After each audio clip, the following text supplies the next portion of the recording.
Então, oficialmente, bom dia a todos presentes, sejam todos bem-vindos. Meu nome é João Motarelli. Vou me apresentar de uma forma mais precisa logo adiante. Vou dar essa aula para vocês junto com a Paula Teixeira, que também vai se apresentar em breve. Paula, você quer compartilhar a sua tela com a gente? Vamos lá.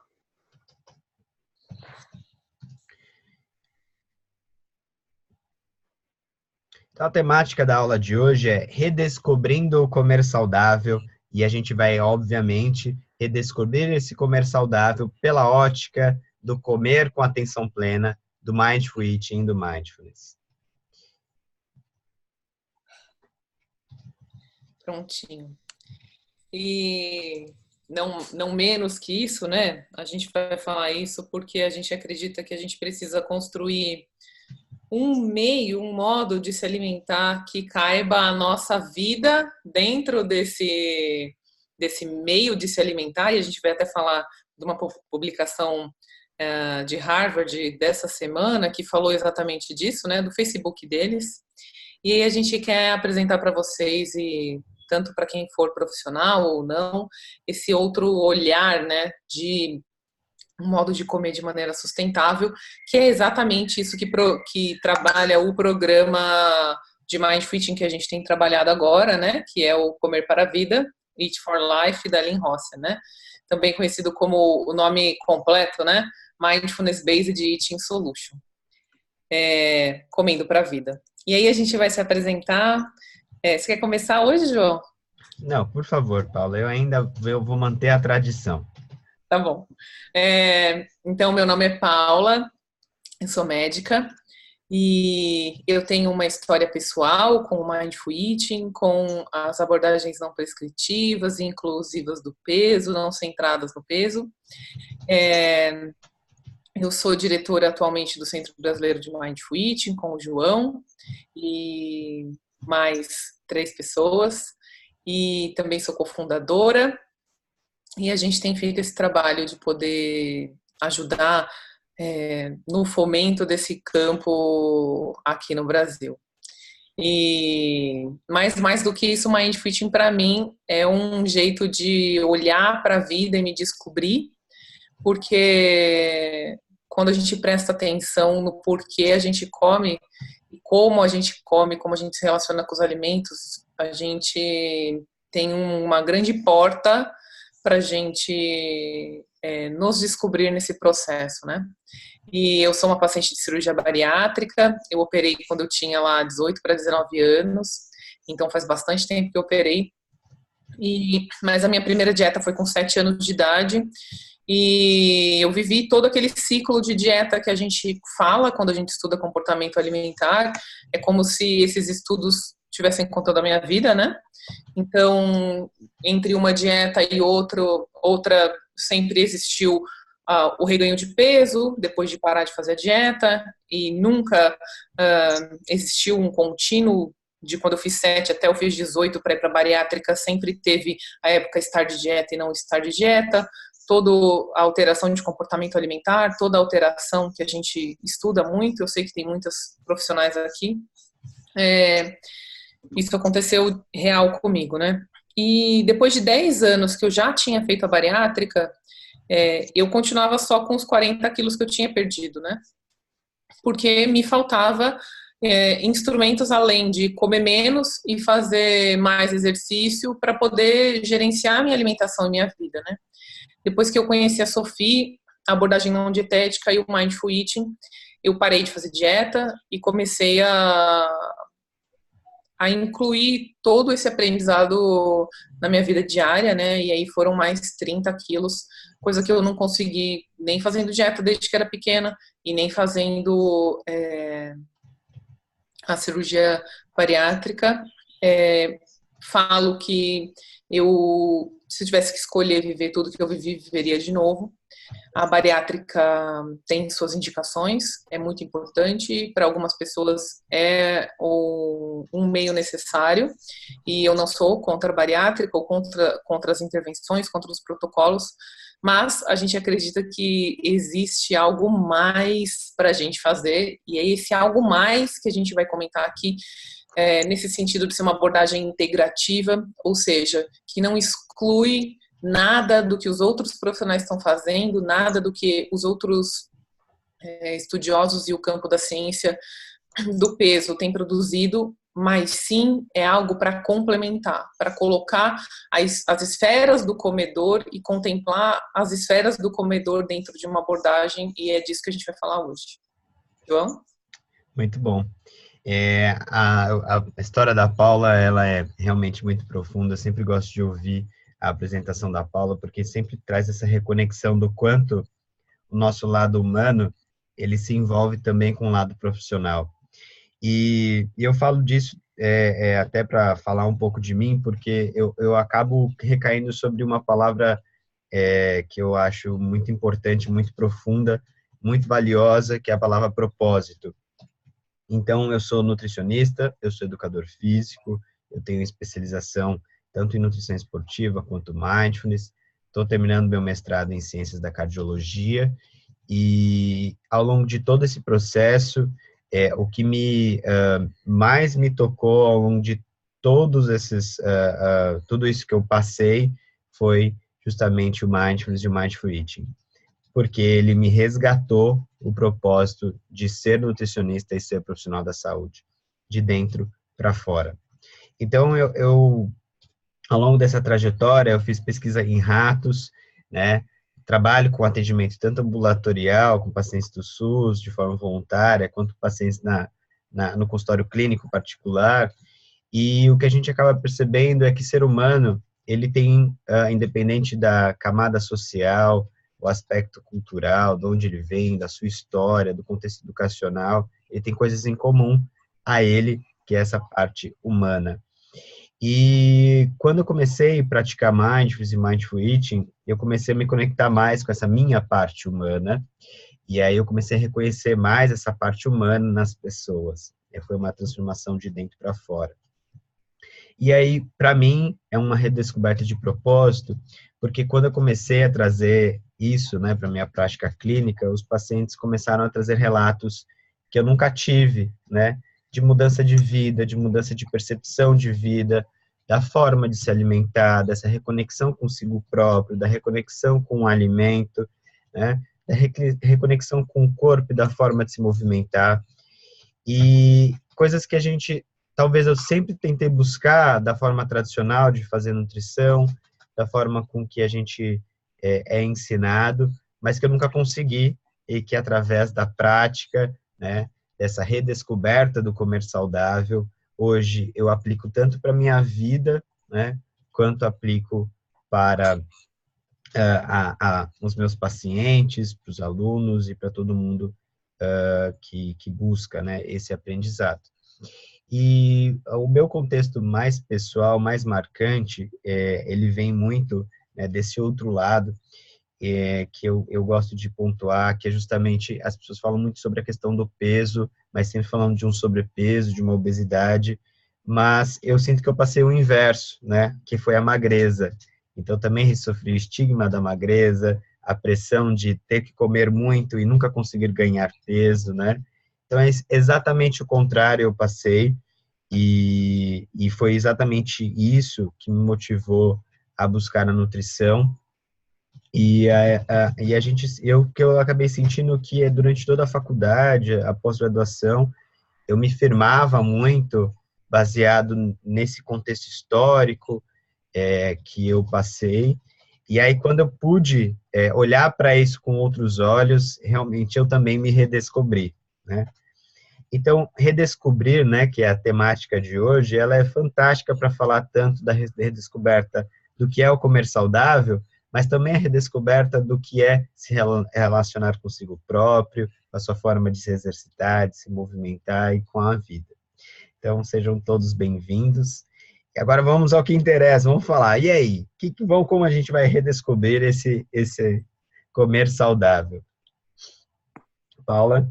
Então, a gente queria começar essa aula, que vai ser bastante interativa. A gente vai precisar de vocês para a gente continuar. E aí a gente vai perguntar para vocês o que vocês entendem como comer saudável. Porque a partir do momento que a gente está falando de redefinição, tem que ter uma definição na nossa cabeça, né? Então, assim, para vocês, e sem julgamento, pode ser a primeira coisa que vier na sua cabeça, procurando não racionalizar demais. O que é comer saudável para vocês? O que vocês entendem sobre isso, assim? Ou até mesmo o que você já pensou que era, o que a maioria das pessoas pensam que é, o que vocês acham que é comer saudável? A Laurice falou comer de tudo. Comida que me faz sentir bem, a Valéria comentou. Ah, eu não tinha lido essa. A Fer... Desculpa. Eu nunca soube, tenho 25 anos de dieta, nunca tive uma relação saudável com a comida.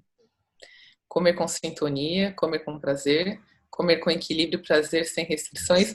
A gente só está recebendo as respostas das nutris comportamentais. Eu tô achando também. Comer o mínimo, Comer o que faz o corpo ficar confortável.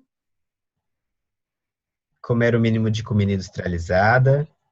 Ah, esse é interessante. É. A Rafaela, Paula, ela não é profissional da saúde. Ela comentou assim, comer para nos nutrir, seja emocionalmente, seja fisicamente. Muito bonito. Excelente. Comer comida. O pessoal está chegando pronto, né?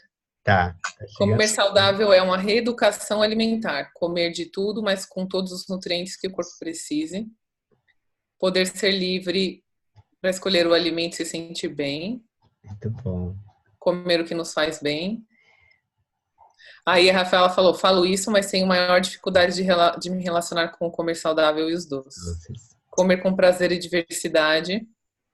Então, sinceramente, há algum tempo atrás eu descrevia uma alimentação cheia de preconceitos. A Laurice falou. Seria uma pergunta boa, né? Porque aqui a gente já está percebendo que vocês estão bem sintonizados com um comer saudável, que não é o que as pessoas buscam, né? Talvez a pergunta, então, que a gente possa fazer é como as pessoas acreditam que é um comer saudável, né? Queria que vocês respondessem a essa pergunta. Na visão da maior parte das pessoas que conversam, que vocês conhecem, elas também acreditam que o comer saudável é igual a gente comentou agora? Ou vocês acreditam que ele é diferente? Que é restringir tudo o que gosta, com certeza. O que mais? Comer pouco. Comer pouco. Sem açúcar, sem frituras. Comida sem sabor. Comida sem sabor. Comer bolacha de arroz com vento. Não comer doce nem pão. Comer saudável, passar fome. Comida ruim sem graça, sem açúcar com certeza. Fruta e salada. Somente vegetais sem pão e arroz.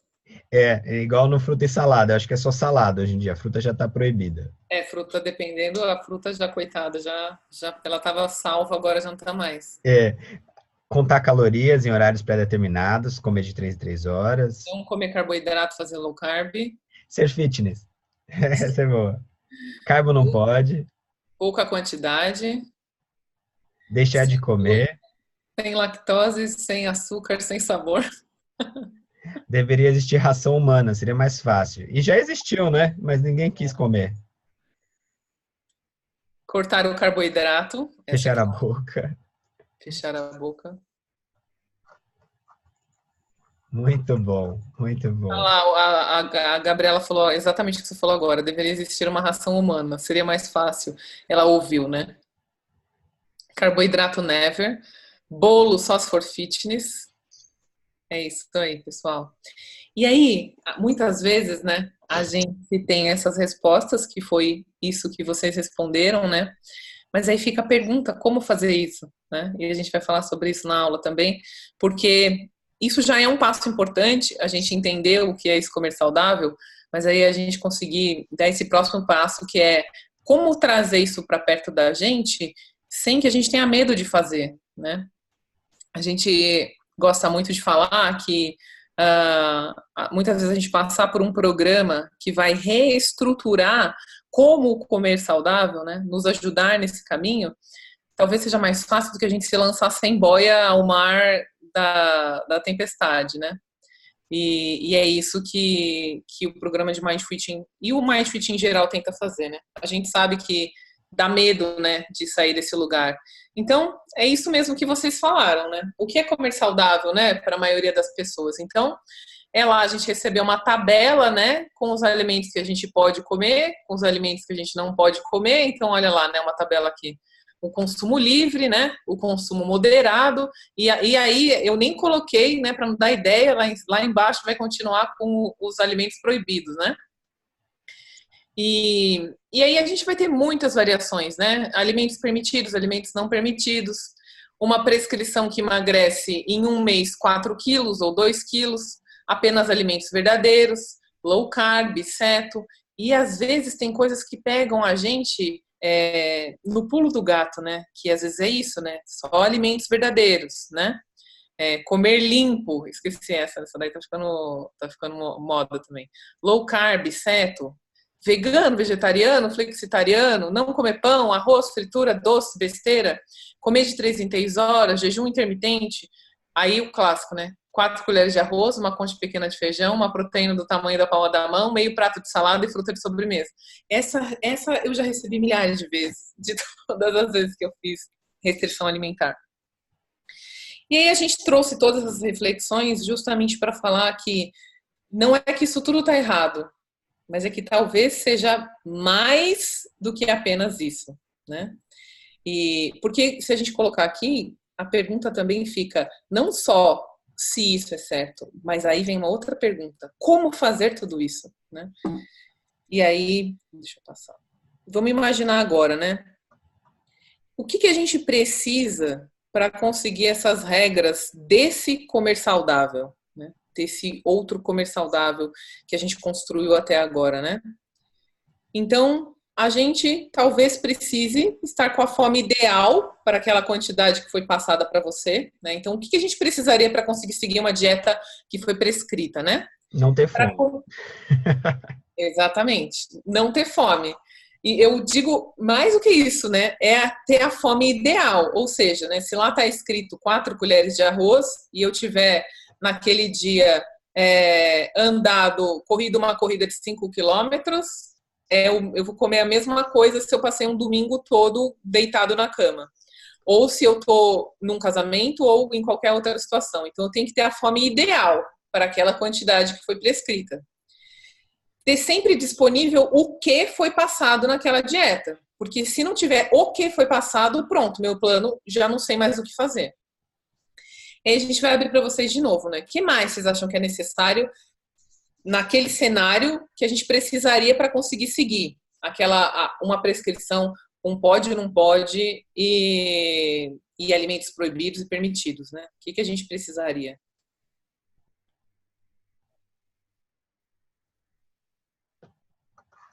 Não ter sentimentos. Muito bom. Adorei essa resposta. Essa foi ótima.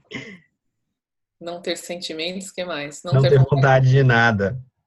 Força, foco e fé. Essa é ótima. Essa com certeza, e que ninguém tem, viu, pessoal? Não faz parte das habilidades tão boas assim de ser humano. Não teria que ser uma fonte inesgotável de foco, força e fé. Né? Exatamente. Ela não é inesgotável. Olha, a Clarissa falou uma muito boa: morar em um spa. Boa. Não ter vontade de nada. Autocontrole, gostar do que foi prescrito, tempo, ignorar os sinais do corpo. Ter uma rotina rígida e restrita. Não ter vida social. Exatamente, perfeito. Tipo, Exatamente. Você é um robô, né? Você tem que se tornar um robô, pelo que eu tô entendendo. Com certeza, é assim, ó, morar num spa com lobotomia, entendeu? Tipo, você pede para fazer uma cirurgia no cérebro e vai para o spa, entendeu? Pronto. Viver na bolha da dieta, basicamente. Bolha, totalmente. Muito bom. Ajuda da família. Ter ajuda da família, com certeza. E ajuda, né? Viver engessado. Gente, a gente vai ter, inclusive, condutas que vão fazer isso, né? Amarra o dente da pessoa e... Aqui coloca a redinha na língua, vocês já viram essa? Já a redinha da língua. A outra que faz uma gastrostomia na pessoa e ela tira o alimento, né? Você viu essa? Essa não. Então aí você coloca uma gastrostomia, porque aí a pessoa come e a comida vai sair. Entendeu? Essa eu nunca vi. Essa é nova para mim. Essa é da mesma questão da redinha da língua, mesmo tipo de abordagem, assim. É pesado. O pessoal tá A misericórdia. Marisa falou quase assim, muda de assunto que eu vou chorar. Tá todo mundo surtando. Não, mas isso é só para trazer uma ideia para vocês de que às vezes a gente considera que a gente é errado por não conseguir seguir essas coisas. E aí a gente lança a mão de outras formas externas de conseguir isso. Então, por exemplo, se eu tenho muita vontade de doce, de alimentos, né, igual vocês falaram, eu tenho que tirar as minhas vontades. E como que eu faço isso? Às vezes eu vou fazer uma redinha na língua para diminuir a palatabilidade do alimento, né? Ou eu vou fazer essa gastrostomia, porque eu como, né? E aí o alimento sai. Mas a gente pode entender, por exemplo, eu vou comer, não consigo lidar com a culpa, e vou correr depois em jejum para compensar, ou eu vomito, eu uso lactopurga. Então a gente começa a perceber que muito da forma que a gente começa a comer de uma forma desordenada é para se manter nisso, né? A Rafaela comentou, queria demais que vocês falassem sobre isso da força de vontade. A força de vontade vai ser medida, né, de uma forma ou pela pessoa ou pela sociedade, do quanto você consegue seguir esses padrões. Então, por exemplo, eu posto uma foto no Instagram do meu abdômen trincado com uma marmita, falando assim, tem que comer o que é necessário, né, acima das nossas vontades. Coloco isso na legenda. Aí todo mundo vai aplaudir, todo mundo vai comentar, parabéns, não sei o que lá, como você é focado. E eu realmente começo a passar a entender que, então, quando eu faço isso é porque eu tenho força de vontade. Quando, na verdade, não é uma questão de força de vontade, é uma forma desordenada de me relacionar com o alimento, né? Porque eu me sinto aprisionado a comer só aquilo, e quando eu saio daquilo, eu sinto muita culpa, eu sinto muitas coisas, né, que parecem, assim, ser mais fortes que eu. Então, a força de vontade, ela também é deturpada nesse ponto de vista. A real motivação, ela vem de dentro, né? E a gente vai ver o quanto o Mindful Eating vai falar sobre as necessidades corporais e o quanto a gente começa a perceber que quando a gente olha para essas motivações internas, são as reais motivações da vida, ok? Eu costumo falar assim para os pacientes, né? Eu falo, olha, se conseguir ou não conseguir emagrecer, fazer uma dieta restritiva, dependesse de força de vontade, eu não tinha a menor dúvida que todos vocês que estão aqui tinham conseguido. Porque a hora que a gente olha para a nossa vida e todas as lutas diárias que a gente tem todo dia, levantar todo dia precisa de muita força de vontade, né? Então, para se educar, para fazer, para cuidar da sua família, para cuidar do que precisa ser cuidado, muitas vezes sempre vão passar por isso, né? Tem uma pessoa que está precisando de ajuda porque está doente, a outra porque está com uma outra dificuldade, ou a gente mesmo, e cuidar de si mesmo nesse mundo, porque aqui somos todos adultos, independentes, cuidar de nós e da nossa família e de toda essa vida precisa de muita força de vontade. E então, assim, não é uma questão de força de vontade, porque se fosse, a gente conseguia. É muito mais do que força de vontade, né? Eu olhei esse post, o João chegou até a compartilhar esse post, eu até comentei na aula da Sofia, que a gente estava dando aula lá ontem, na formação dela, que é assim, olha, se proibir as pessoas de comer e força de vontade funcionasse, Deus que é Deus tinha conseguido, né, pessoal? Porque aí Deus falou assim, olha, imagina se vocês têm, presta atenção, eu vou falar uma coisa mais séria que eu já percebi na minha vida. Vocês têm noção que a gente perdeu o paraíso por causa de restrição alimentar? Essa é a realidade do universo, olha isso. Deus falou uma coisa, não come a maçã. O que aconteceu? Você não tinha que trabalhar. Eles eram magros, podia até andar pelado, do tamanho da teórica perfeição, né? Nesse estereótipo, né? Judaico-cristão. Imagina, a gente perdeu o paraíso por causa de restrição alimentar. Você acha que a gente vai conseguir, se fosse possível? A maior motivação da maior força de vontade do universo é esse, não vou perder o paraíso. Aí só não pode comer a maçã. Pronto. Entende? Então, assim, não é uma questão de força de vontade. Mas muito obrigada pela pergunta, isso é ótimo, assim.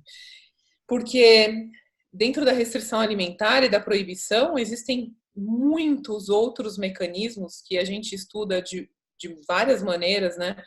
Que vão burlar essa questão, né? Quando a gente tenta proibir. A Laurici falou que esse argumento é forte. Eu achei genial, assim, aquele meme, né? E fiquei horas refletindo sobre isso. Aqui, Paula, na verdade, a Fabiana comentou assim, que um amigo respondeu para ela sobre o que é comer saudável. E o amigo dela respondeu assim, para mim, comer saudável é fornecer ao meu organismo não o que eu quero, e sim o que ele precisa. É um ponto de vista onde esse colega está comentando, olha, o que eu quero, minhas vontades, elas não contam, o que conta é que o meu corpo precisa.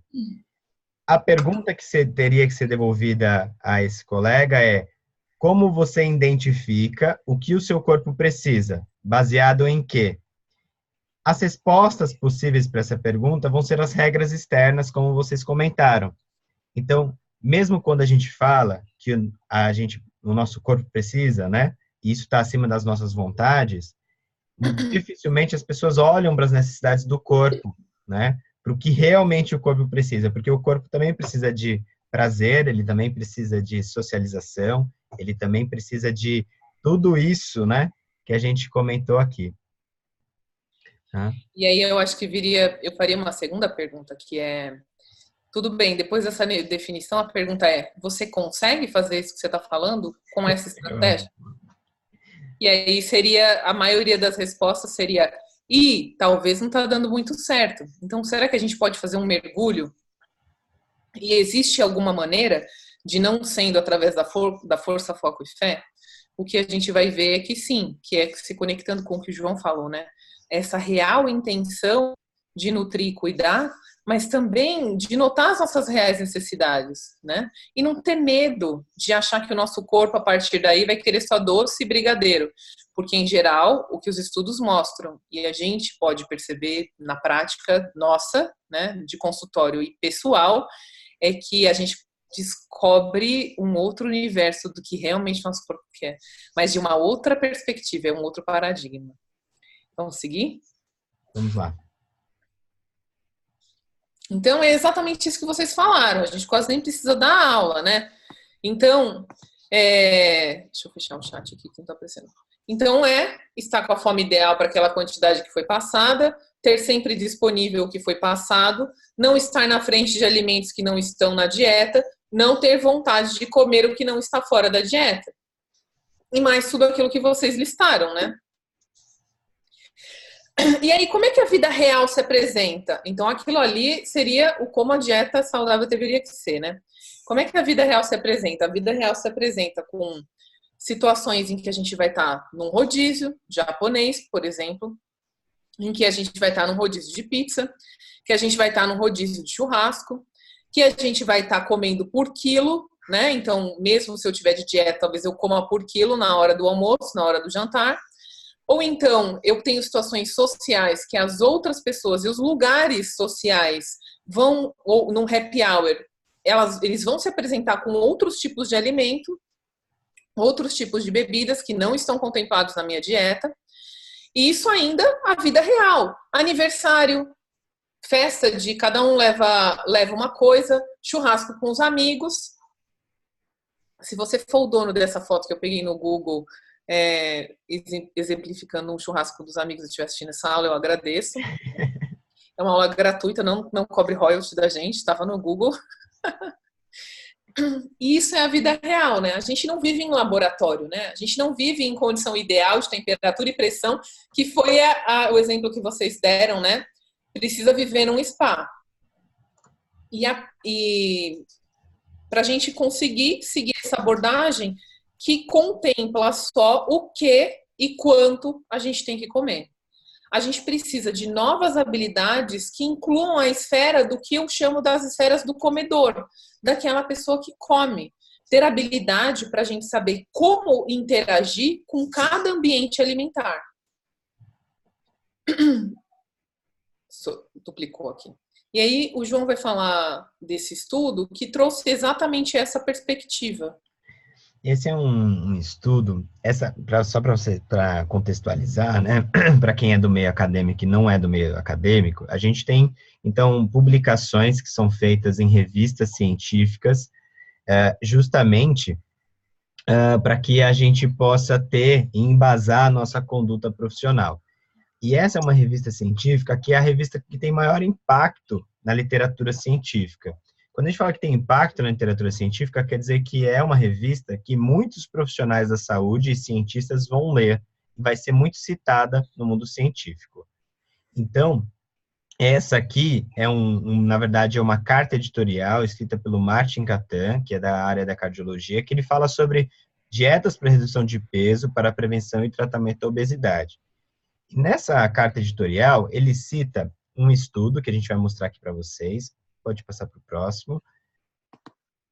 Que é um estudo que comparou 4 tipos de dietas e ao longo de 2 anos com indivíduos obesos com diferentes composições nutricionais. Uma que tinha mais proteína e menos carboidrato, outra que tinha mais gordura e menos carboidrato, outra que era bem distribuída. Ou seja, ele tentou responder essa pergunta que a gente tanto faz, que a gente vê tantas pessoas buscarem.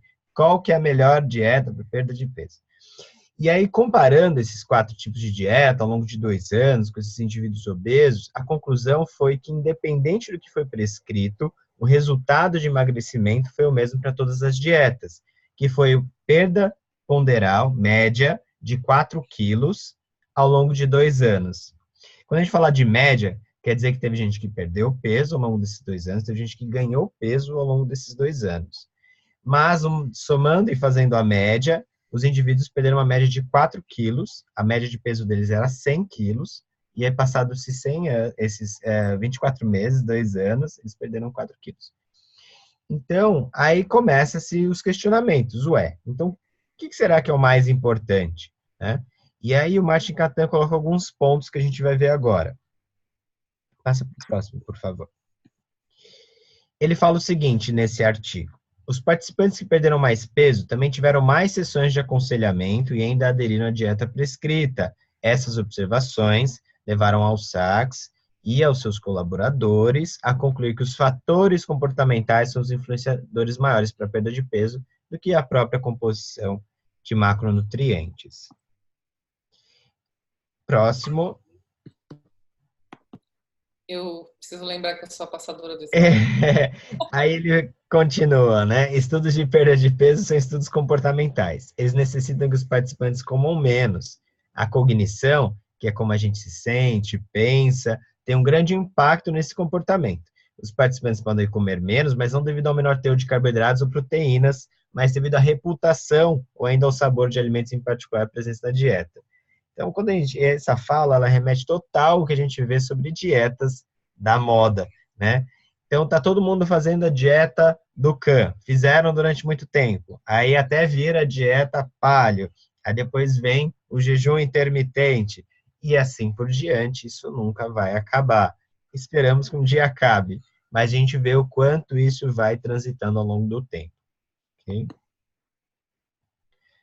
Então, é necessário a gente redefinir o que a gente acredita ser comer saudável, mas não só o que a gente acredita, mas o que as pessoas acreditam sobre comer saudável. Por quê? Porque a gente não vive sozinho nesse mundo e a gente tem essa interação social que é muito influenciadora, né, de como a gente se alimenta. Então, é muito comum a gente estar num salão de cabeleireiro e as pessoas estão falando sobre dieta. A gente está na academia, as pessoas estão falando de como a gente tem que se alimentar e de como nosso corpo tem que ser. Aí a gente vai para uma festa, as pessoas te encontram e elas comentam sobre o seu peso e não querem saber se está bem ou não, querem saber o seu peso, né? Então, existe uma cultura muito forte que se baseia nesse comer saudável, em partes também baseado no controle do corpo.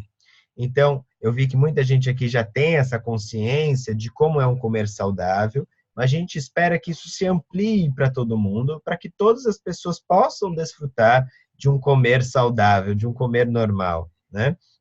Então, por isso que é no sentido de ajudar as pessoas a terem uma maneira boa para a saúde, né? Que é possível de ser seguida a longo prazo. Ela é sustentável. É aprender a como comer na nossa vida real, né? E é por isso que a gente tem o tema e o nome do nosso programa, que é da psicóloga Lynn Rossi, que ela chama de Comer para a Vida. Paula? E até eu coloquei Um asterisco. um asterisco, né, do que quer dizer bom para a saúde, né?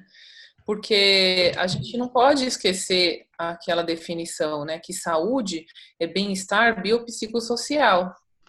A gente não pode levar a ideia de que saúde é a gente ter um corpo, uma máquina 100%, né, enquanto a gente sacrifica a nossa saúde mental, por exemplo. A gente precisa conseguir o equilíbrio disso. E bom para a saúde, a gente gosta muito de traduzir como uma vida que vale a pena ser vivida.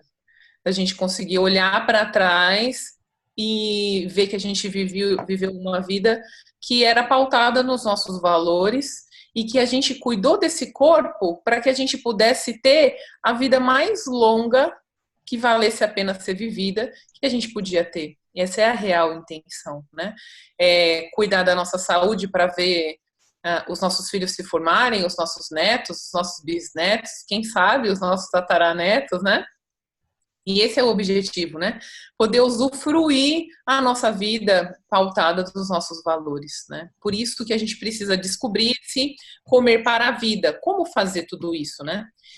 E aí me chamou a atenção essa publicação da Harvard. Não é um estudo nem nada, mas eles estavam falando, né? Que aqui é óbvio que a gente sabe que tem essa vertente para perda de peso, mas não é por conta dessa colocação que me chamou a atenção. Mas o que me chamou a atenção nessa publicação, né? Que é a parte de cima, né? A melhor dieta que existe é aquela que você pode manter para sua vida e é só um pedaço de um estilo de vida saudável, né? Então, o que quer dizer isso? Que um estilo de vida saudável também vai contemplar se eu consigo ou não fazer isso, se isso me permite ter a vida que eu quero, se aquela maneira de me alimentar permite que eu também saia com os meus amigos e como eu vou fazer isso? Me permite ir no rodízio, ir num casamento, ir nas festinhas, ir no happy hour, sem eu ter que parar de fazer tudo isso e viver numa vida intermitente, né? Não é jejum intermitente, é a vida intermitente, né? Ou de dieta ou não dieta, ou dieta ou não dieta. Então, que esse seria o melhor jeito, né? Algo que a gente consiga fazer e que parece impossível, mas na hora que a gente começa a viver isso, a gente percebe, se pergunta, eu e o João, a gente foi almoçar, e exatamente isso, eu olho para trás e pergunto, nossa, eu não me lembro nem como era isso antes, assim, né? De tanto que se tornou sustentável, né? E por que as abordagens que focam apenas no que e quanto comer falham, né? Em geral, tentar seguir um plano restritivo vai causar as nossas alterações no comportamento alimentar. A gente vai ficar obcecado por aqueles alimentos proibidos justamente porque a gente está proibindo, justamente porque aquilo está no plano, né? Aí o João vai explicar isso para a gente nesse slide. É comum quando... Paulo, você já quer clicar para aparecer as animações? E volta aí.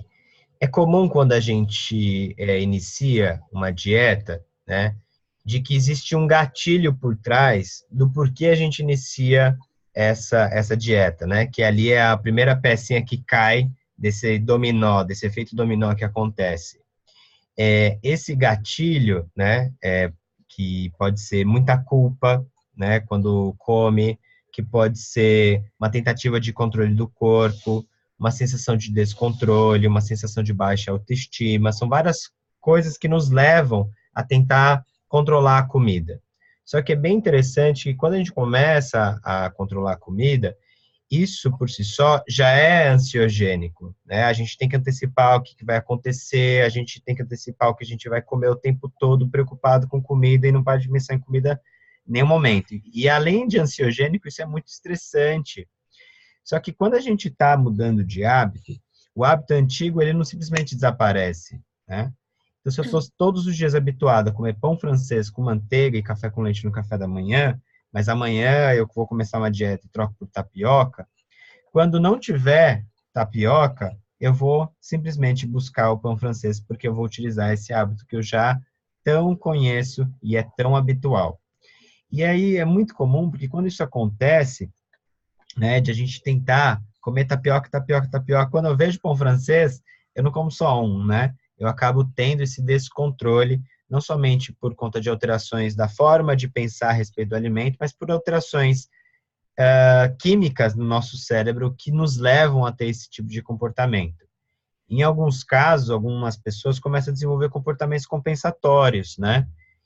Ou seja, eu me percebo nessa situação de exagero, vou lá e tomo um laxante, ou eu vomito, ou eu fico em jejum, ou eu faço muito exercício como forma de compensar. E de uma maneira mais abrangente, né? É só a gente pensar. Eu queria que vocês respondessem aí no chat. Qual é o dia mais cheio da academia, na opinião de vocês? Quero que vocês respondam isso para mim. Qual que é o dia mais cheio da academia? E é muito segunda-feira. Todo mundo vai na academia segunda-feira para compensar o que comeu no final de semana, né? É muito interessante como isso é comum. E aí a gente começa a perceber o quanto que existe de culpa, de vergonha dirigida ao corpo, dirigida à alimentação. E aí é muito interessante porque quando a gente tem culpa e vergonha em relação ao corpo, que é muito normatizado na cultura, tipo, é normal sentir culpa, é normal sentir vergonha, né? A gente percebe o quanto isso é patológico, porque não é normal sentir culpa e vergonha pelo que come ou pelo seu próprio corpo.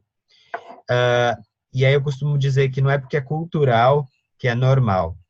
E então, novamente, quando a gente sente essa culpa, quando a gente sente descontrole, a gente vai e vai formando um hábito. Quando eu me sinto assim, eu faço dieta. E isso vai se repetindo e continua a acontecer de uma forma cíclica, igual mostra essa imagem para vocês. Paula? Então, E além... Não. pode falar. Pode. Então, por que abordagens que focam apenas no que e quanto comer falham, né?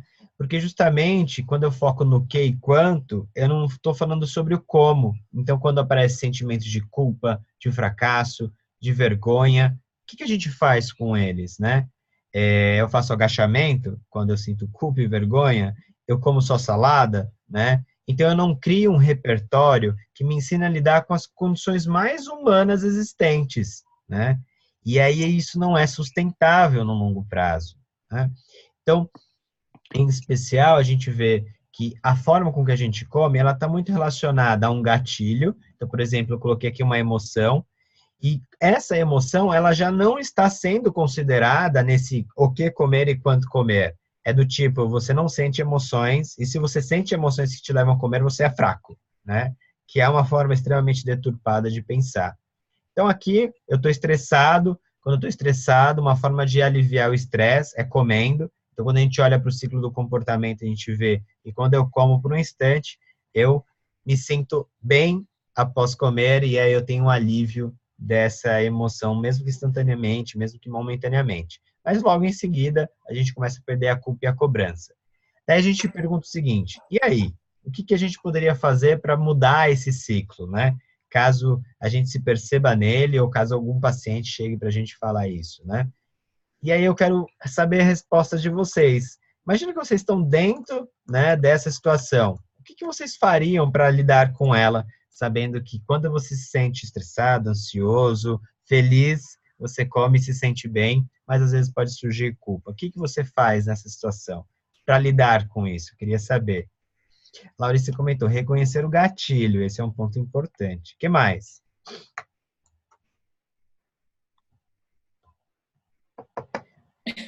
Eu choro. Eu tô rindo, mas é de nervoso. É. O que mais? Lidar com as emoções, acolher é uma forma, muito bom. aumenta o repertório, aprenda a lidar com as emoções sem precisar da comida, ajudar a descobrir outras formas de sentir prazer além da comida, muito bom, reconhecer as emoções, ótimo, muito bom. De fato, essas sugestões de vocês, né? A Clarissa, como mesmo assim, percebo que é emocional, mas me permito, muito bom. Porque a gente às vezes acaba criando uma sensação de que a gente nunca pode comer por emoções. Mas o primeiro passo é justamente a gente reconhecer essas emoções. E a gente não aprende a reconhecer as emoções. E quando a gente fala do comer para a vida, do mindful eating, do mindfulness, a gente vai aprender a reconhecer quando a gente está dentro dessa situação emocional. E se a gente quiser, a gente pode comer mesmo assim, não tem problema, né? Mas a gente faz disso algo consciente ao invés de habitual e automático.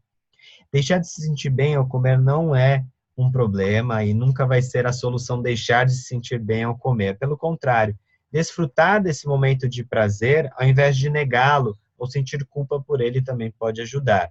E tudo isso a gente descobre quando a gente começa a entrar em imersão com a gente mesmo, né? Através das práticas do comer consciente, desse comendo para a vida.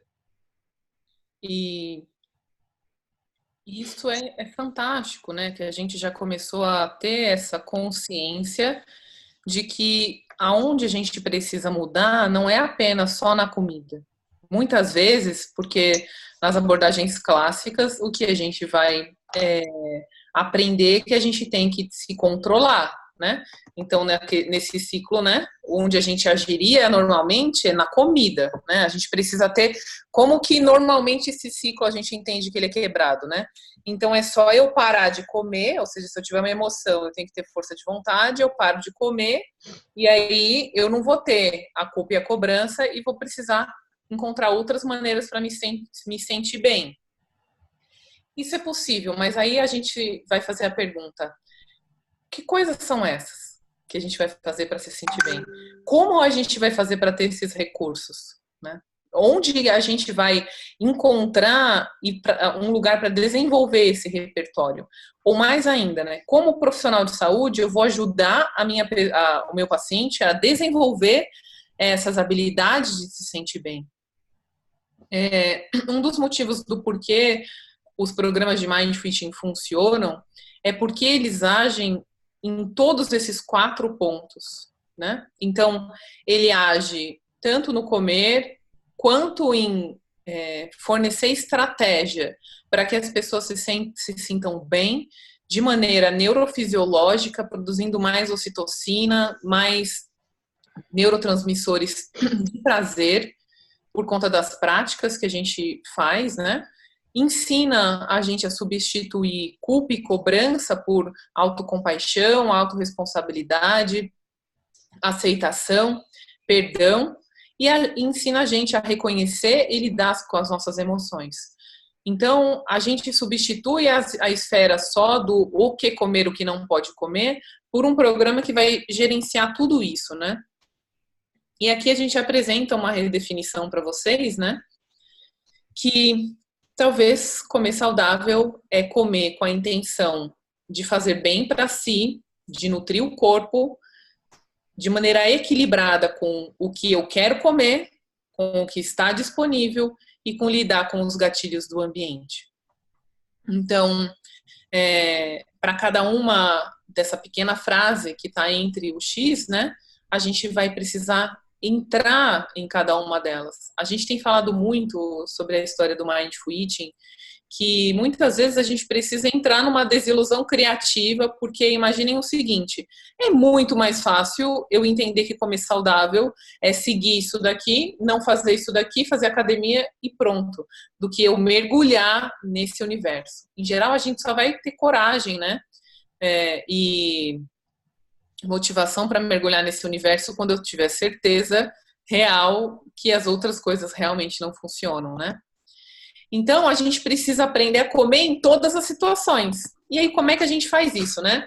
E aí, a gente entra nessa parte mais prática da aula, que a gente vai passar para vocês 7 maneiras, né, de conseguir aplicar na vida esse comer saudável, que equilibra esses 4 itens que a gente trouxe. E aí a gente vai falar um pouco mais, um pouco menos desses 7 passos, porque a gente não vai conseguir aprofundar todos eles com vocês, mas a gente vai focar mais nesses primeiros 3 passos e no 5º passo, que está mais lá para frente, e são passos que a gente vai ter nos programas de Mindful Eating, né? Então, o passo 1 é adquirir/resgatar. Eu gosto muito disso porque, na verdade, são habilidades que estão presentes dentro de nós, mas que muitas vezes a gente perdeu, né? Então, a gente vai adquirir ou resgatar as habilidades de comer baseado na nossa inteligência interna, então fome, saciedade, satisfação. O passo 2, a gente vai precisar desenvolver atenção plena para os nossos pensamentos, sentimentos e sensações, e a gente vai falar um pouquinho mais daqui para frente, mas a pergunta aqui seria: se eu estou vivendo totalmente no piloto automático, como eu vou conseguir lidar com esse universo de sentimentos, sensações, o que está fazendo eu comer, o que está me guiando, como é que se minha fome está 5 ou 6, eu preciso desenvolver essa habilidade que é treinável, mensurável, que é essa capacidade humana chamada atenção plena ou mindfulness. É uma habilidade, é uma característica psicológica que pode ser desenvolvida através de práticas específicas. Então, não é simplesmente o desejo de estar notando meus pensamentos e sentimentos ou sensações que vai conseguir fazer eu notar os pensamentos, sentimentos e sensações. Existe todo um treino cognitivo para que eu consiga desenvolver mindfulness, sendo que quando eu inicio um programa, eu vou ter lá na escala uma quantidade de mindfulness disponível, e quando eu termino um programa, eu vou ter uma outra quantidade de mindfulness disponível. Então, também não é por esforço, foco e fé. É por um método, é por um meio de desenvolver essa habilidade, uma dessas 7 maneiras.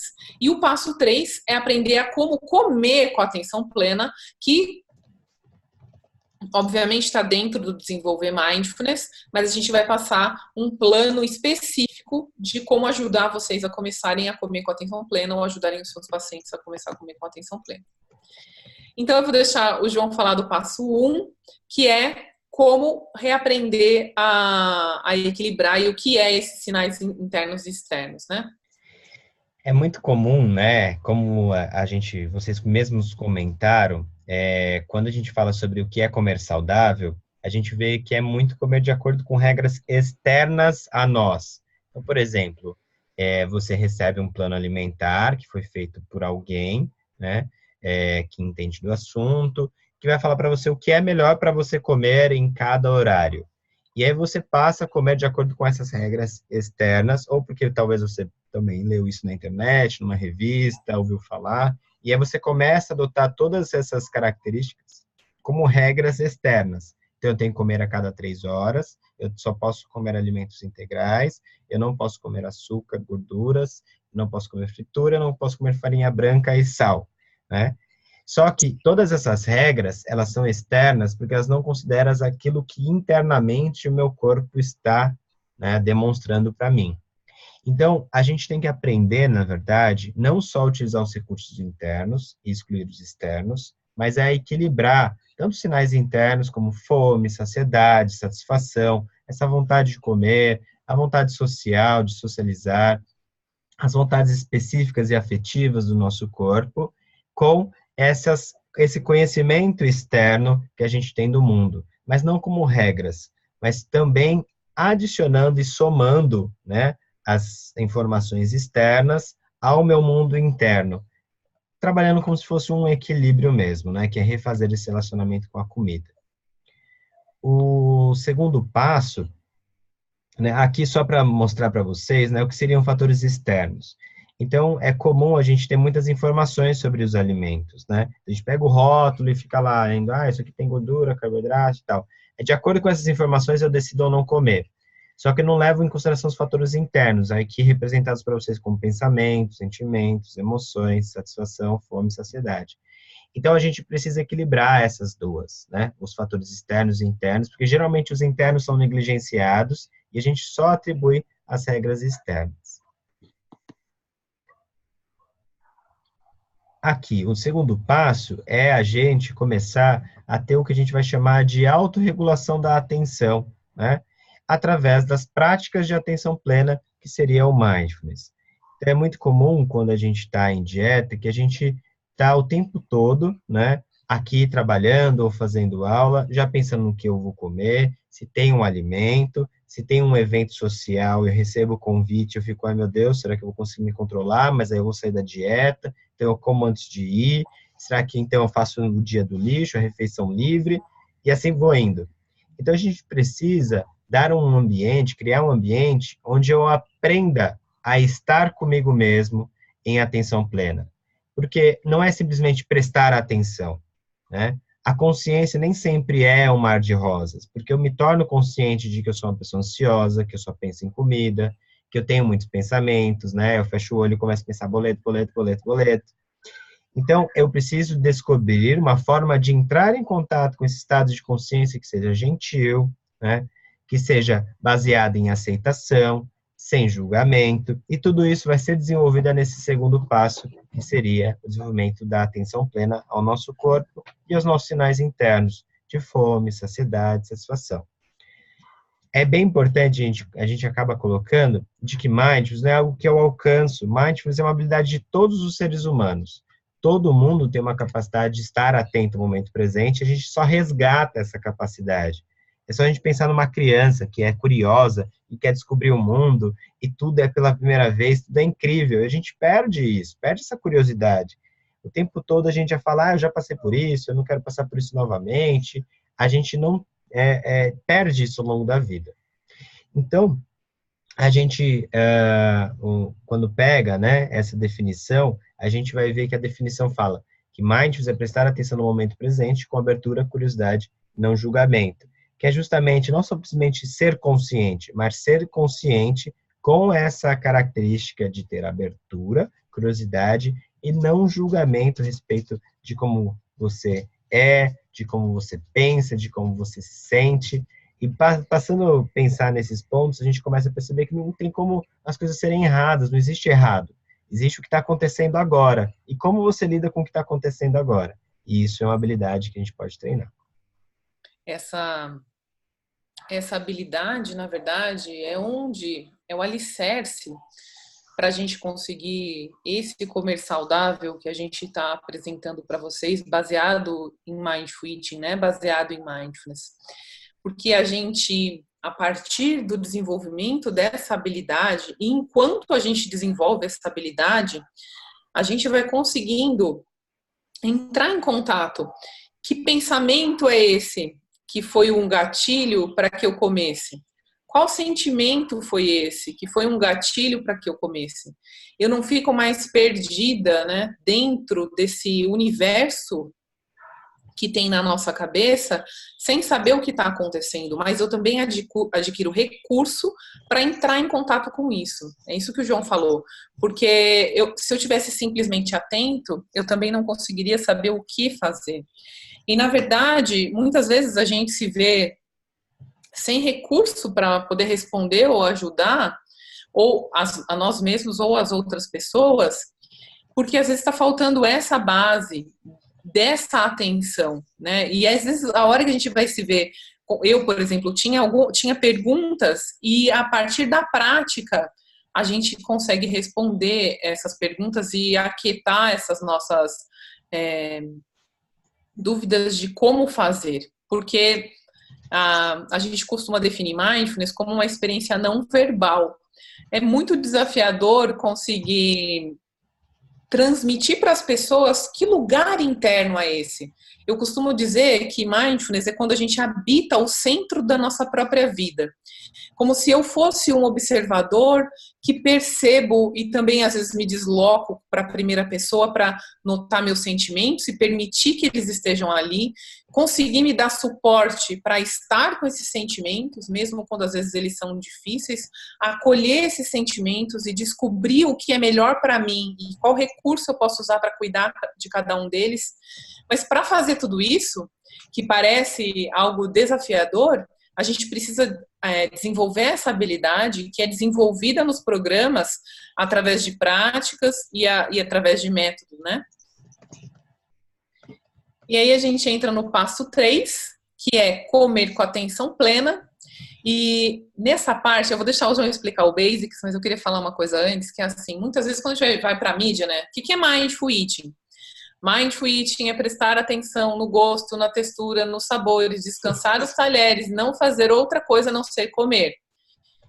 E vocês vejam, pessoal, a gente já está junto aqui há... Quanto tempo já deu, João? Deixa eu ver. Que horas são? Tá dando 1 hora agora. A gente já está junto há 1 hora e é a primeira vez nessa aula que a gente vai dar essa definição que está na mídia, ou seja, está na boca do povo, do que é Mindful Eating. Porque essa parte a gente está falando só sobre o ato específico, mas o universo da prática e do método, que é diferente da definição, né, de como desenvolver Mindful Eating, é muito maior do que simplesmente pensar que Mindful Eating é comer, prestando atenção nos sabores, na textura, descansando os talheres, não fazendo outra coisa e prestando atenção apenas na comida. Mas existe isso também. Essa é uma parte do que é Mindful Eating. Porque se a gente não tiver todo esse outro arcabouço do que a gente trouxe para vocês, a gente não consegue fazer isso. E aí eu vou deixar mais ainda assim, a gente meio que faz tudo em conjunto e as habilidades vão se desenvolvendo em conjunto numa crescente todas juntas, né? E o João vai explicar para vocês como começar a praticar o Mindful Eating através dessas regras não, né? Desses passos básicos que a gente chama de basics do Mindful Eating. Aqui o Basics, né, como vocês podem ver, ele é um acrônimo, né, que a gente traduz para básico aqui no português, mas usando o Basics como um acrônimo, a gente vai ver que o B é respire e verifique sinais de fome na barriga antes de comer. Uma coisa que a gente não faz durante o hábito alimentar é parar antes de começar a comer e entrar em contato para ver como o meu corpo está e o que ele está pedindo. Então, esse primeiro B é, antes de começar a comer, quanto o seu corpo está de fome, né? O que o seu corpo está te pedindo? Olha para isso também, ao invés de simplesmente entrar nesse piloto automático e já ter o comportamento alimentar. O A é aprecie a sua comida, né? E o aprecie no sentido de você apreciar essa comida de onde ela veio, como ela foi processada, né? Quais são as pessoas envolvidas nesse processamento desse alimento. É olhar com outros olhos para essa comida e também você pode incluir nesse apreciar a comida o valor nutricional, né? Que são as informações externas e assim por diante. O S é sem pressa, né? Eu acho que isso é um recurso pouco utilizado hoje, porque a gente quer comer correndo, a gente está atrasado o tempo todo, ou a gente já está habituado a comer com pressa. O I, que eu acho sensacional, que é investigue sua fome ao longo da refeição, em especial na metade dela. Por que na metade dela? Porque uma vez que a gente toma decisões do quanto comer, né, a gente toma elas enquanto a gente está se servindo, né? Ou então até mesmo quando a gente já vai para um lugar, hoje eu vou dar prejuízo, mas a gente não investiga a nossa fome enquanto a gente come. Então, em especial na metade da refeição, dá um momento para você olhar para a sua fome. Eu estou ainda com fome? Quanto de fome eu estou? A fome já passou ou não passou? E assim por diante. O C, mastigue completamente o alimento. Acho que a gente não precisa nem explicar o porquê disso, né? A mastigação, ela vai ajudar a gente também entrar em contato com a textura do alimento, o sabor, a variação de sabor na boca, que vai levar também diretamente ao S, saborear a comida. A gente fala, né, que as pessoas falam muito sobre gostar de comer. O problema é que eu gosto de comer, mas quando come, as pessoas não saboreiam a comida. É um paradoxo muito interessante. E geralmente, se saborear a comida, não é porque a comida não é boa, é porque em volta dessa comida tem culpa, tem cobrança, tem um monte de pensamento que tira você desse momento de saborear a comida. Então, saborear é uma imersão, aquela imersão que quando você come algo e sente que aquilo é o seu universo. Não tem nada de errado com isso. Isso é comer com atenção plena. Paula? O passo 4 é a gente conhecer as nossas distorções cognitivas. Isso é algo que a gente se aprofunda bastante no programa, a gente não vai conseguir se aprofundar especificamente, mas Por conta do longo histórico do relacionamento que a gente tem com a comida e com o corpo, a gente cria certas distorções cognitivas que a gente precisa identificar e aprender a lidar com elas. Então, a gente muitas vezes vai ter distorções de tudo ou nada. Ou seja, ou eu vou comer tudo o que tiver no rodízio, ou eu não vou no rodízio. Ou eu vou comer até passar mal, senão não vale a pena comer. Ou distorções de perfeccionismo, por exemplo.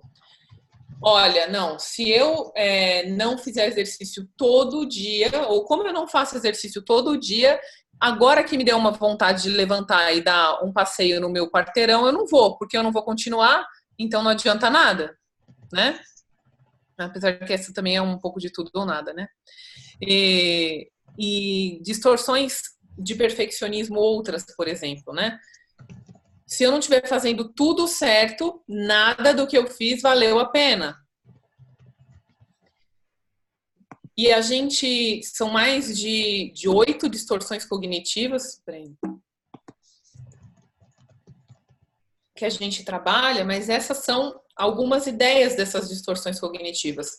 São pensamentos que a gente tem quando olha para a comida, ou que quando a gente vai se relacionar com a comida e que a gente precisa resolver. Então, através do mindfulness, a gente também consegue identificar essas distorções e saber o que fazer com elas, né? Quer falar alguma coisa disso, João? As distorções, elas são inerentes ao ser humano. Todo mundo vê a realidade pelas suas lentes, suas próprias lentes. E essas lentes podem ser, na verdade, são essas distorções. Igual você comentou do perfeccionismo, né? E aí as pessoas, a Clarice até comentou, né? Às vezes as pessoas pegam um Mindfit e faz disso uma regra. Eu só vou comer por fome agora. Se não tiver com fome, eu não como. E aí não é isso a intenção. A intenção é a gente usar a fome como um recurso, mas não fazer disso uma regra. Porque tudo que a gente faz de regra, a gente quer controlar demais, e a gente sabe que controle de tudo a gente não tem. Então, isso acontece em parte por conta dessa forma distorcida de ver a realidade. E uma das maneiras que a gente ensina no programa para lidar com essas distorções cognitivas é exatamente nomeá-las, né? Então a gente coloca rótulo, e aí eu lembrei que o João falou, eu lembrei agora, né? Essa distorção de criar regra para tudo, a gente coloca o nome dela de Regriane, né? Então quando a gente identifica, a gente já fala, ó, lá vem a Regriane, ou seja, como é que é a Regriane, né? Do Mindful Eating. Bom, eu preciso comer quando estou com fome, preciso parar exatamente quando a fome passar, e se eu tiver vontade, eu vou comer só a partir que a vontade passar. E aí, se eu não tiver com fome, nem com vontade, e já saciado, e fui numa festa, então não posso comer. Então, essa distorção é a Regriane. Em geral, as distorções, elas fazem a gente acreditar que tudo que a gente fizer fora, a gente está errado, intrinsecamente, tem uma coisa errada com a gente, né? E aí vai voltar para aquele ciclo do começo da aula, de que então, se eu não seguir a regra, ou eu não fui perfeito, ou eu preciso fazer ou tudo ou nada, então aí eu vou me culpar, e aí quando eu me culpo, eu vou fazer alguma coisa para me sentir bem, que é comer, e o ciclo recomeça, né? A outra coisa que a gente ensina e fala para vocês que é um dos passos para o comer saudável é se mover deliciosamente. E para mim, essa foi uma das grandes descobertas dos últimos tempos, porque fazer exercício físico, conseguir fazer exercício físico é algo muito falado, mas muitas vezes a gente não tem muito recurso para nos ajudar e ajudar as pessoas a fazer isso, né? Mas é uma das maneiras mais incríveis da gente conseguir atenção plena ao que a gente está sentindo, ao que a gente está pensando, aprender a se mover deliciosamente e aprender como fazer isso, né? Quer falar alguma coisa desse passo, João? Quando a gente fala do Mindful, alguém comentou aqui no chat, né? Eu não tenho tempo de praticar Mindfulness e Mindful Eating. Na verdade, a intenção das práticas é justamente para que a gente possa incorporar na nossa vida, né, essa forma de lidar com o mundo. seja na forma com que eu movimento, na forma com que eu como, na forma com que eu me relaciono, na forma com que eu trabalho. Ou seja, eu não tenho que ter um tempo extra. Eu tenho que incorporar essa forma de lidar e me relacionar com a vida, né? E isso inclui o exercício. Então, eu falo assim, é uma grande experiência que eu trago, minha, assim, em relação a isso, é que eu comecei a perceber o quanto tudo que a gente faz são extensões de nossos propósitos, nossos valores de vida. E o movimento é também isso, porque às vezes o movimento é, eu tenho que treinar, eu tenho que fazer musculação 3 vezes em tal intensidade, né? São regras de como a gente deveria se movimentar. Só que a gente redescobre isso, redescobre que a gente pode gostar de se movimentar, que não precisa ser só de uma forma, e a gente então vai estendendo essa visão para tudo, para toda a nossa vida. E o passo 6 é desenvolver repertório para cuidar de si, também sem a comida, que é algo que eu tenho gostado de chamar de aprender essa autonutrição, né, que está disponível, que são através de práticas de compaixão e aceitação, né? Quer falar, João? Pode falar. A compaixão, então, pessoal, diferente talvez do que soe, né? A compaixão, ela vai poder ser desenvolvida quando a gente reconhecer o nosso sofrimento e a partir disso brota uma vontade da gente se ajudar e se cuidar. Então, dentro de um comer saudável, a gente precisa desenvolver esse olhar de que não é tão fácil assim, porque a gente faz mais de 200 escolhas alimentares todo dia. A gente vai ter na nossa cabeça vários pensamentos sobre o que pode e o que não pode comer, o que eu devo ou o que eu não devo fazer, mais as distorções cognitivas, mais todos os outros problemas. E por mais que a gente tenha uma relação tranquila com a comida, ainda assim é algo que a gente está fazendo dentro de um universo que muitas vezes está querendo que a gente faça exatamente ao contrário. Lembrando que a gente tem pressão da indústria para determinadas coisas que a gente tem que comer, ou determinadas maneiras que a gente tem que comer. Então, a compaixão, ela surge dessa ideia de que não está fácil para ninguém. Seja quem está, teoricamente, querendo mudar o peso, ou teoricamente quem está querendo tratar um transtorno alimentar, ou quem quer aprender a comer para ter uma vida mais longeva, ou simplesmente quem está só comendo. Né? E essa ideia surge desse reconhecimento do sofrimento, quando a gente vai ter essa vontade de se ajudar a partir do reconhecimento de que não está fácil. Porque se a gente não se identifica com esse sofrimento, a gente vai para aquele outro ponto do... Bom, isso é frescura, eu só preciso ter força de vontade. Então, a gente precisa, para comer saudável, desenvolver, desse novo paradigma do comer saudável, desenvolver compaixão, né? Saber que a gente não vai ser perfeito todo o tempo e que tá tudo bem. Então, essa seria a frase, né? De que a gente vai fazer o melhor que a gente pode todo dia, que nem sempre vai ser o jeito que a gente queria, o melhor que a gente pode do jeito que a gente queria, mas é o possível para cada dia. E essa habilidade da compaixão, a Kristin Neff vai ter uma fala, né, de que quando a gente se trata com gentileza e a gente aprende a falar desse jeito, né, dessa maneira gentil e acolhedora, reconfortante, e nos motivar através da autocompaixão, a gente vai ter mais chance para engajar em qualquer um dos objetivos que a gente tenha colocado para nós mesmos. Porque o João falou isso esses dias e eu acho que é muito sábio, né? O se culpar e se julgar já é uma ação. Então já é como se a gente estivesse fazendo alguma coisa. E aí eu percebi isso muito no relacionamento, por exemplo. Dando o exemplo de fora, né? Então, imagina que você fez alguma coisa que você se arrepende, né? Que você não era para você ter feito. Vamos supor, gastou demais no cartão de crédito e você sabe que não era para você ter feito isso. Aí depois você fica pela casa andando com uma cara de Madalena arrependida, Tipo, para mostrar para outra pessoa que, ó, pelo menos você tá se sentindo culpada pelo que você fez. Como se aquilo resolvesse alguma coisa. E muitas vezes a gente vai fazer isso com a gente mesmo, como se fosse assim. Bom, eu comi, mas pelo menos eu tô me culpando. Pelo menos eu tô me dando umas chibatadas. Então, não é como se eu fosse uma criança mimada que o pai tá passando a mão na cabeça. Eu tô fazendo alguma coisa. Então, a culpa e a cobrança, muitas vezes, ela vai entrar no lugar de uma possibilidade mais assertiva de resolução. É como se aquilo já fosse uma ação, a culpa e a cobrança, né? Mas a compaixão é como se fosse um bloqueio para isso. É do tipo assim, eu me acolho, eu entendo isso como um momento de sofrimento, eu entendo que eu errei, mas o que eu posso fazer? E não é resignação, né? Quer falar alguma coisa disso, João? Acho que está perfeito. O exemplo que você usou é perfeito. Do cartão de crédito não é real, viu? Eu não estou contando algo que aconteceu de verdade.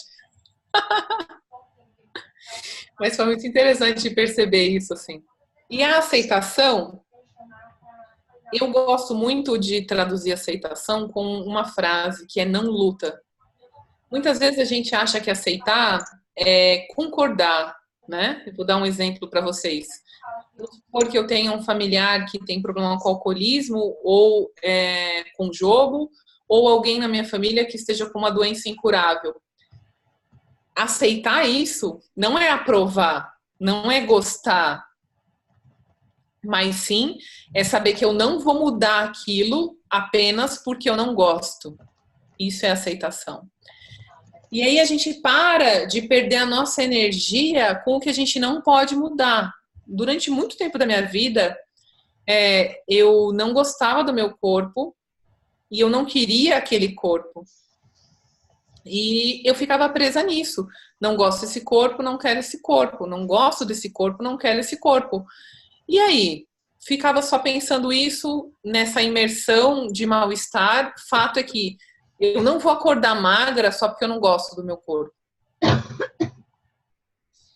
E a aceitação é isso, é a gente parar de desperdiçar energia com o que a gente não pode mudar, né? Então imagina assim, a gente não pode mudar o fato de que o nosso cérebro não tolera proibições. Mas a gente vai continuar lutando com isso, né? Tentando fazer proibição, falando lá para o povo que vai perder o paraíso, que eles não podem comer a maçã e achando que vai funcionar. Não adianta, é mais fácil a gente aceitar que a proibição não adianta e partir para então o que a gente pode fazer. Isso é aceitação. E isso é uma atitude que a gente desenvolve que nos ajuda. Bom, eu gosto de brigadeiro, por exemplo. Não adianta eu ficar lutando com o fato de eu gostar de brigadeiro. Eu vou marcar um médico ou um nutricionista que vai me ajudar a não gostar mais de brigadeiro? Não. Eu paro de lutar com isso e me pergunto como é que eu posso aprender a me relacionar com esse brigadeiro? E é isso que as práticas de Mindful Eating vão trazer. Uma maneira da gente se relacionar com esse brigadeiro, se relacionar com essas comidas que a gente gosta, se relacionar com os ambientes que a gente não vai deixar de frequentar. Quer falar alguma coisa disso, João? Não, tá perfeito. E o passo 7, né, é a gente redescobrir o que comer, né? Mas de um ponto de vista de se tornar um conhecedor consciente.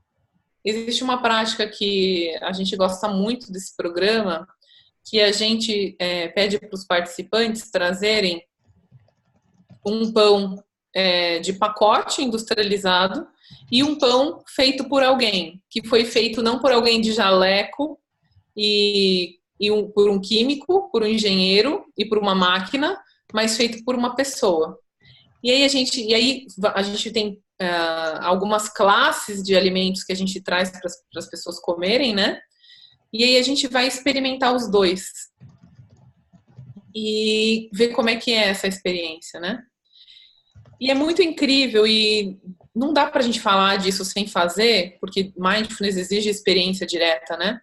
Mas a gente vai mostrar para as pessoas que existe um outro ponto de sentimento de como nos motivar a comer esses alimentos que muitos que a gente citou lá.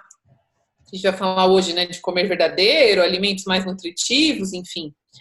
Mas que não é a cabeça. é a sensação. E que tá tudo bem se, vamos supor, a gente experimentar os dois e falar, não, olha, meu paladar, eu gosto muito mais do de pacote. Tá tudo bem. Mas eu sei que o ponto de partida para eu escolher o que foi feito por alguém foi porque eu senti no meu corpo a diferença de como aquele alimento me fez sentir e como um alimento feito por uma máquina me fez sentir. E aí já não é mais uma regra, já não é mais algo que alguém falou. E para quem estuda teoria de motivação, sabe que a motivação mais forte que existe, a primeira de todas, é a motivação intrínseca, que é a mesma que faz, por exemplo, um adolescente querer tocar guitarra. Ninguém falou para ele que ele tinha que tocar guitarra, né? Ninguém falou para ele que ele tinha que ser nadador ou que ele tinha que ser jogador de futebol. Brota esse desejo, né? E se conectar com essa maneira de comer é o que desperta a motivação intrínseca. E aí a gente vai se tornar, talvez esse é o último passo, mas ele resume todos os outros, que é se motivar a comer como um conhecedor consciente de si, do universo e de cada um dos alimentos que a gente se relaciona. João? Perfeito. E aí a gente vai falar do nosso programa, né? Que a gente falou nosso várias vezes, né, João? Que a gente agora se apropriou, então, né? Do programa da Lin. Então, esse é um programa que é oferecido em 10 semanas, em que a gente vai aprender a comer melhor e ter naturalmente mais desejo por alimentos mais verdadeiros, exatamente com esse jeito que eu acabei de descrever. A gente vai conseguir diminuir a ânsia por doces ou alimentos mais calóricos, gerenciar a alimentação sem precisar de restrição, tabela ou proibição, melhorar a compulsão alimentar e o comer emocional, ter naturalmente mais desejo por ser ativo, deixar de comer demais e comer para ter longevidade, saúde, vitalidade e uma vida que vale a pena ser vivida. Definitivamente, isso não é um programa para as pessoas que querem emagrecer sem cuidar verdadeiramente da saúde de si, está desesperada para emagrecer às custas da sua própria saúde mental, ou algum tipo de solução, emagreça 30 quilos em 30 dias. Para as pessoas que acham que isso é mais uma tentativa, ou seja, um plano, mais alguma coisa que a gente vai tentar, tipo uma dieta. Eu tentei de tudo, deixa eu ver essa coisa de mindful eating. Também não é para quem está procurando as dietas da dieta, aquela que vai ser a certa para você. E também não é para as pessoas que não estão interessadas a realmente se dedicar e descobrir essa cura, né? E essa palavra ela é polêmica em português, porque em inglês, né? A cura, ela vai vir também por uma palavra que quer dizer mais processo do que só cura, que parece final, né? Mas em português a gente tem só ela para falar das duas coisas. Né? Então, porque, por exemplo, no inglês a gente teria healing, né? Que soa muito mais como um processo, né? Do que cure, né? Lá eles têm as duas. Aqui a gente tem só cura, a gente não tem healing, né? Mas nesse sentido de curar, mais parecido com esse healing, que é um processo, né? Ou seja, estar curando essas possíveis causas dos problemas que a gente tem no nosso comportamento alimentar. E aí, como é que funciona o programa, né? É um programa que é semanal, e para cada semana a gente vai ter áudio e vai ter uma apostila, né? Um material para que vocês possam se apoiar em cada uma das semanas, em que a gente vai tratar um dos temas em cada semana. São 10 semanas, com 2 horas de sessão prática ao vivo, com as instruções, discussões e o tempo suficiente para a gente poder desenvolver essas habilidades que a gente falou, né? Quer falar essa parte? Ou? A gente, então, tem o valor fixo, né, em relação ao nosso curso, que é de 1.370, esse valor é padronizado a nível nacional. As taxas, para quem quiser se inscrever através via cartão de crédito, parcelamento, pode ser que tenha taxas do site, mas se você não quiser pagar essas taxas, quiser pagar à vista, dá para fazer via depósito bancário. A gente está oferecendo agora, para quem está na nossa palestra, assistindo agora, 10% de desconto desse valor, né? Ou seja, para pagamento à vista, em 1.215, tá? Então, como que vocês fazem para se inscrever, você que assistiu a nossa aula, que está aqui com a gente? Você vai precisar mandar um e-mail para contato@joaomotarelli.com, vou deixar o e-mail para vocês aqui, falando, quero me inscrever, e aí eu vou passar os dados para vocês se inscrever, mas são somente 5 vagas, porque as vagas são muito limitadas e a procura é muito alta, então é só para os 5 primeiros que mandarem aí o e-mail. Para quem é NutriCoach, a gente tem a Anícia, eu acho, né? Se eu lembro o nome dela, que é NutriCoach, que fez o curso da Sophie, ou se você é afiliado do Centro Brasileiro de Mindfit, tem 5% de desconto, ou se você já foi o nosso aluno, né? Já fez outros cursos com a gente de Mindfulness ou de Mindful Eating, tem 20% de desconto, tá? Então, essas são as possibilidades e os valores de inscrições, e a gente está oferecendo aí um presente para quem quiser se inscrever agora.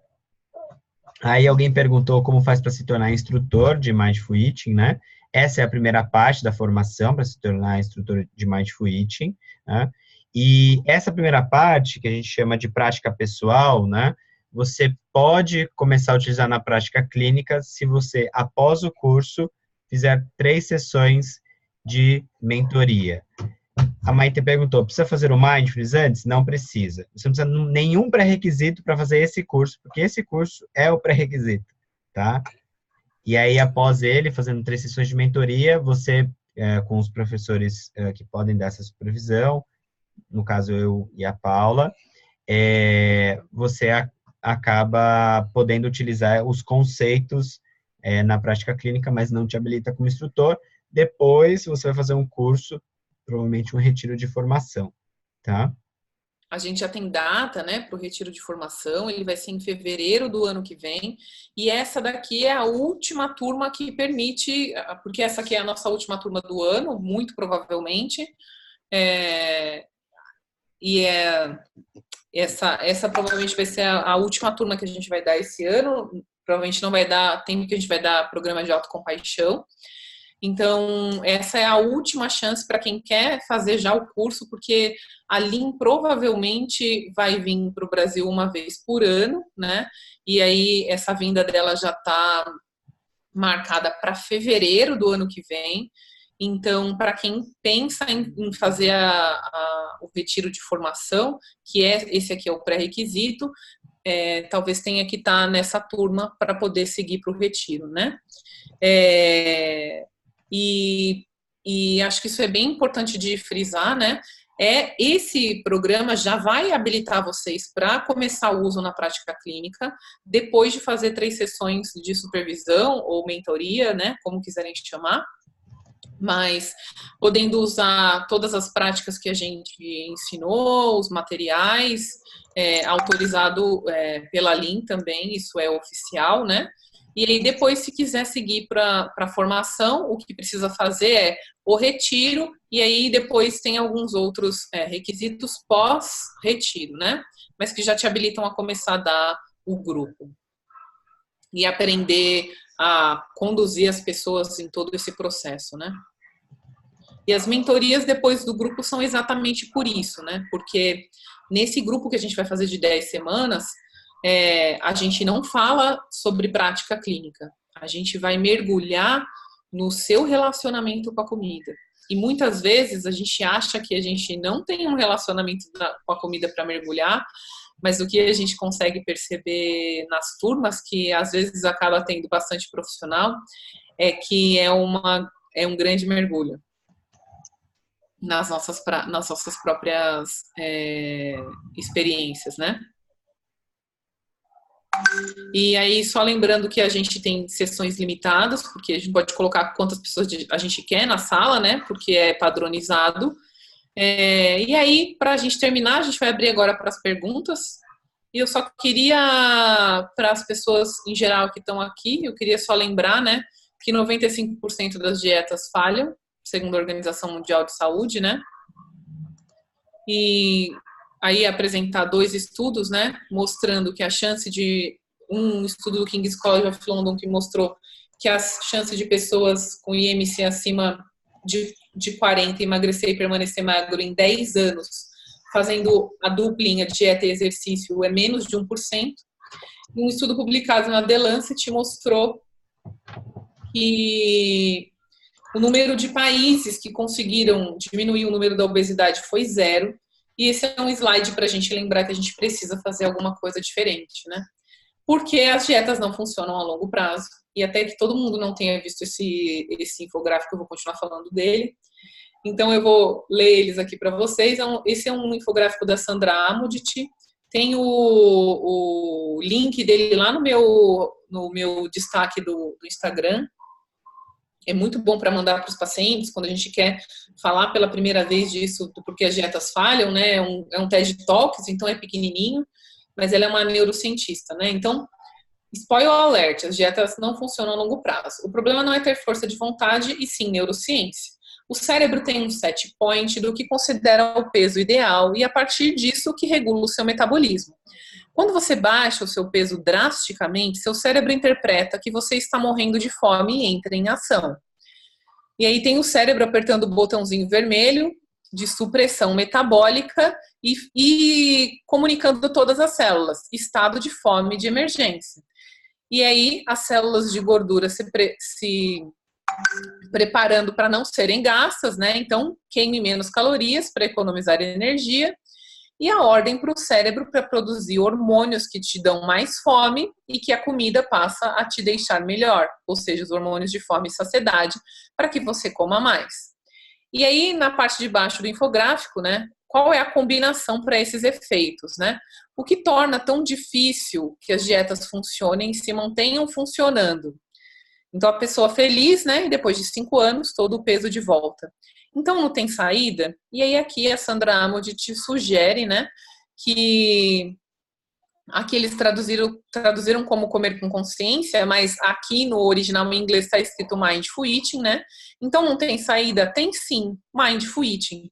É ter atenção em quando sente fome, em quando está satisfeito e entender como comer, né? E aí a gente encerra aqui essa aula e a gente vai abrir agora para as perguntas. Eu vou só parar aqui o compartilhamento para a gente poder conversar mais um pouquinho e responder todas as dúvidas que vocês tiverem. Podem mandar no chat. Ou eu não sei se o João vai abrir. Se quiserem perguntar também, abrindo, né? A Clarice me mandou uma pergunta, quem são os instrutores? Eu só vou agradecer a participação de vocês, só para encerrar a gravação e abrir para as perguntas.